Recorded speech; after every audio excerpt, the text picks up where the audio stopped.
So நம்ம தமிழ் சினிமாவில் அவன் பார்த்தீங்கன்னா 1000 கோடி கலெக்ஷன் கொடுக்க பார்த்தீங்கன்னா இப்போ வரைக்கும் முக்கிக்கிட்டு இருக்காங்க. நம்மளும் இந்த வருஷம் கொடுத்துருவாங்க, அடுத்த வருஷம் கொடுத்துருவாங்கன்னு பார்த்தீங்கன்னா வெயிட் பண்ணி பார்த்தோம், ஒன்றும் பிரயோஜனமும் இல்லை. ஸோ இந்த நிலைமையில தான் நம்ம தமிழ் சினிமா இருக்குது. ஸோ இப்போ இருக்கிற நேரத்தில் பார்த்தீங்கன்னா நம்ம காம்படிட்டிவ் இண்டஸ்ட்ரீஸான தெலுங்கு அப்புறம் ஹிந்தி, ஸோ இவங்க 2 பேரும் பார்த்தீங்கன்னா நீங்கள் இதே பார்த்தீங்கன்னா ட்ரை பண்ணிக்கிட்டு இருங்க, நாங்கள் 1000 கோடி பட்ஜெட்டில் பார்த்தீங்கன்னா படத்தை இறங்கிட்டுறோம் பார்த்தீங்கன்னா இப்போ இறங்கிட்டாங்க. ஸோ அப்படி 1000 கோடி பட்ஜெட்டில் பார்த்தீங்கன்னா ரெடி ஆகிட்டு இருக்க மூவிஸ் எல்லாம் என்னென்னு சொல்லி இப்போ நம்ம பார்க்கலாம்.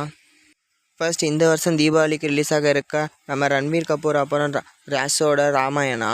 ஸோ இந்த ராமாயணா படத்து மேலே பார்த்தீங்கன்னா ஏகப்பட்ட எக்ஸ்பெக்டேஷன்ஸ் இருக்குது. ஸோ இந்த படம் பார்த்தீங்கன்னா 2000 கோடி பட்ஜெட்டில் பார்த்தீங்கன்னா ரெடி ஆகிட்டு இருக்கு. நம்ம இந்தியன் சினிமாவோட ஹையஸ்ட் கலெக்ஷன் கொடுத்த தங்கல் படமே பார்த்தீங்கன்னா 2000 கோடி கலெக்ஷன் தான் கொடுத்துருக்கு. ஸோ அந்த படத்தோட கலெக்ஷனை பார்த்தீங்கன்னா பட்ஜெட்டாக பார்த்து எடுத்துக்கிட்டு இருக்காங்க. ஸோ இந்த படத்தோட வச்சே பார்த்தீங்கன்னா நம்ம முடிவு பண்ணிடலாம் நம்ம இந்தியன் சினிமாவோட மார்க்கெட் எந்த லெவலில் இருக்குதுன்னு. ஸோ வெயிட் பண்ணி பார்ப்போம் இது எவ்வளோ கலெக்ஷன் கொடுக்குதுன்னு.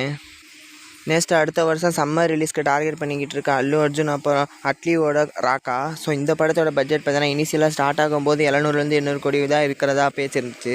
ஆனால் இப்போ ஒரு நியூஸ் என்னென்னா இந்த படத்தோட விஎஃப்எக்ஸ் சிஜி ஒர்க்கெல்லாம் இன்னும் இன்க்ரீஸ் ஆகி பார்த்தீங்கன்னா படத்தோட பட்ஜெட் 1000 கோடி பார்த்தீங்கன்னா தொற்றும் பார்த்தீங்கன்னா இப்போ நியூஸ் வந்துக்கிட்டு இருக்கு. ஸோ இந்த படத்தில் பார்த்தீங்கன்னா ஆல்ரெடி அட்லி பார்த்தீங்கன்னா ஜவான் படத்து மூலமாக பார்த்தீங்கன்னா 1000 கோடி கலெக்ஷனையும், புஷ்பா 2 மூலமாக பார்த்தீங்கன்னா அல்லு அர்ஜுன் 1800 கோடி கலெக்ஷனையும் தொட்டிருக்காரு. ஸோ வெயிட் பண்ணி பார்ப்போம் இந்த படம் பார்த்தீங்கன்னா எவ்வளோ கலெக்ஷன் கொடுக்குதுன்னு. நெக்ஸ்ட் ஃபைனலாக உங்களுக்கே தெரியும் ராஜமௌலி அப்புறம் மகேஷ் பாபுவோடைய வாரணாசி.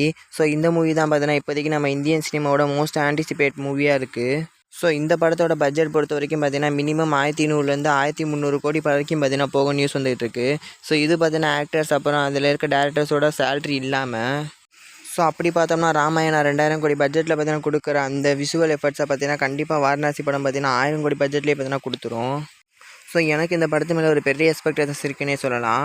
ஸோ இந்த படம் பார்த்தீங்கன்னா இந்தியன் லாங்குவேஜஸ் தாண்டி பார்த்தீங்கன்னா ஏகப்பட்ட ஃபாரின் லாங்குவேஜும் பார்த்தீங்கன்னா ரிலீஸ் ஆக போகுது. ஸோ எனக்கு தெரிஞ்ச மோஸ்ட்லி இந்த படத்தோட பிஸ்னஸ் பார்த்தீங்கன்னா கண்டிப்பாக தேட்ரிக்கல் அப்புறம் ஓடிடி ரைட்ஸ்லேயே பார்த்தீங்கன்னா இந்த படத்தோட மொத்த அந்த பட்ஜெட்டையும் பார்த்தீங்கன்னா ரெக்கவர் பண்ணிவிடுவாங்க. ஸோ அப்படி பார்த்தா இந்த படம் கண்டிப்பாக 2000 கோடி கலெக்ஷன் கொடுத்தா தான் பார்த்தீங்கன்னா ஃப்ளாப்ன்றதை வெட்டிட்டு பார்த்தீங்கன்னா தப்பிச்சு ஆவரேஜ்னு ஒரு வெட்டிட்டாச்சும் கிடைக்கும். ஸோ நீங்கள் சொல்லுங்கள் இப்போ நம்ம பார்த்த இந்த 3 மூவிஸும் பார்த்தீங்கன்னா ஃபைனலாக பார்த்தீங்கன்னா எவ்வளோ கலெக்ஷன் பார்த்தீங்கன்னா எடுக்க வாய்ப்பு இருக்கும்னு நீங்கள் நினைக்கிறீங்கன்னு.